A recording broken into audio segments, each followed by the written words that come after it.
बाबा जी की प्यारी सा संगत राधा स्वामी जी। आज हम बहुत महत्वपूर्ण विषय के बारे में बात करेंगे। विषय है मनुष्य जीवन का असली लक्ष्य क्या है। आइए जानते हैं। जब एक बच्चा जन्म लेता है उसका कोई बड़ा लक्ष्य नहीं होता।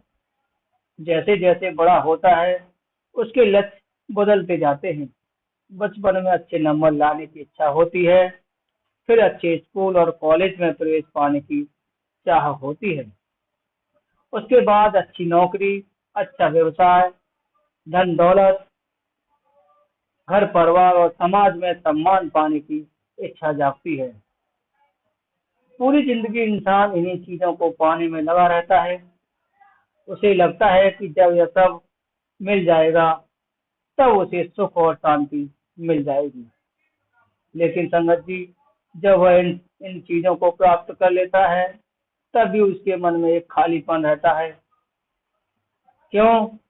क्योंकि संसार की कोई भी वस्तु मन को शांति नहीं दे सकती। धन मिल जाए तो और अधिक धन की इच्छा पैदा हो जाती है। बड़ा पद मिल जाए तो उसे बड़ा पद पाने की चाह जाग जाती है। इन इच्छाओं का यह सिलसिला कभी समाप्त नहीं होता है। महापुरुषों ने फरमाया है कि संसार की वस्तुएं शरीर की आवश्यकताओं को पूरा कर सकती हैं, लेकिन आत्मा की प्यास नहीं बुझा सकती। इंसान धीरे धीरे यह अनुभव करने लगता है कि जीवन केवल खाने कमाने और परिवार चलाने का नाम नहीं है, इसके पीछे कोई बड़ा उद्देश्य भी है। जब यह विचार मन में जागता है तो मनुष्य आध्यात्मिकता की ओर कदम बढ़ाता है। वह जानना चाहता है कि सच्चा सुख कहाँ है, मन की शांति कैसे मिलेगी, जीवन का वास्तविक उद्देश्य क्या है। संत महात्मा बताते हैं कि सच्चा सुख केवल परमात्मा से जुड़ने में। संसार की सभी खुशियां स्थायी हैं, आज है कल नहीं रहेंगी, लेकिन परमात्मा का प्रेम और प्यार नाम की कमाई ऐसी दौलत है जो कभी समाप्त नहीं होती। इसीलिए हमें संसार की जिम्मेदारियों को निभाते हुए अपने जीवन में कुछ समय भजन सिमरन और सत्संग के लिए भी निकालना चाहिए।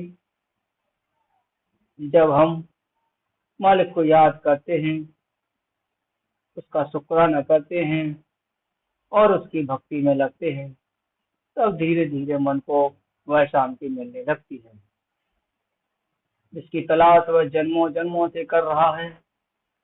गुरु घर की बाणी हमें बार बार समझाती है, परापत मानुख देहुरिया, गोविंद मिलन की यह तेरी बरिया। अर्थात यह मनुष्य जन्म केवल संसार में उलझने के लिए नहीं बल्कि परमात्मा की प्राप्ति के लिए मिला है। संगत जी, धन कमाना गलत नहीं है, परिवार की जिम्मेदारी निभाना गलत नहीं है, समाज में सम्मान पाना भी गलत नहीं है।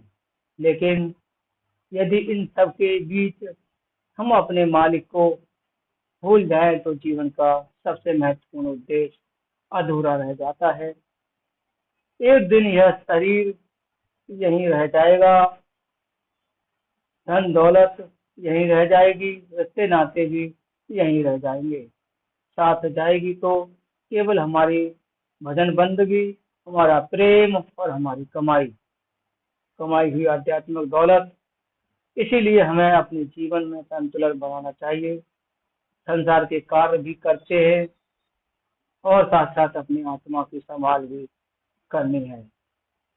जब इंसान अपने भीतर झांकना शुरू करता है तब उसे एहसास होता है कि असली सुख बाहर नहीं, भीतर है।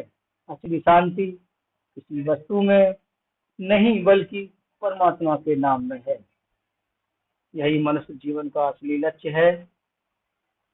अपने मूल को पहचानना, अपने शरीर, अपने भीतर बसे परमात्मा को खोजना और उसके प्रेम में जुड़ जाना। राधा स्वामी जी। अगले सत्संग में धन दौलत पद और रिश्तों की सच्चाई जानेंगे। क्या पैसा बड़ा पद है? अच्छे रिश्ते वास्तव में सुख दे सकते हैं? अगर नहीं तो फिर इंसान को सच्ची खुशी कहाँ से मिलती है? बाबा जी के अनमोल विचारों के साथ इस विषय को विस्तार से समझेंगे अगले सत्संग में। यदि आप ऐसे आध्यात्मिक सत्संग नियमित सुनना चाहते हैं तो चैनल को सब्सक्राइब करें, वीडियो को लाइक करें और बेल आइकन दबाना न भूलें, ताकि आने वाले सभी सत्संगों की सूचना आपको सबसे पहले मिल सके। राधा